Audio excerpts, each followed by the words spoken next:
Thailand, Cambodia మధ్య సరిహద్దు వివాదంతో 4 రోజులుగా కొనసాగుతున్న ఘర్షణలకు తెరపడే అవకాశాలు కనిపిస్తున్నాయి.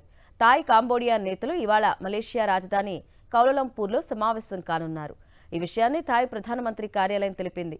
మలేషియా ప్రధాని అన్వర్ ఇబ్రహీం ఆహ్వానం మేరకు జరిగే ఈ చర్చల్లో థాయ్ తరపున తాత్కాలిక ప్రధాని పుంతం వెచియాచై పాల్గొంటారని పేర్కొంది. కాంబోడియా ప్రధాని హోన్ మానెట్ కూడా చర్చలకు హాజరవుతారని తెలిపింది. అయితే కంబోడియా అధికారికంగా స్పందించలేదు.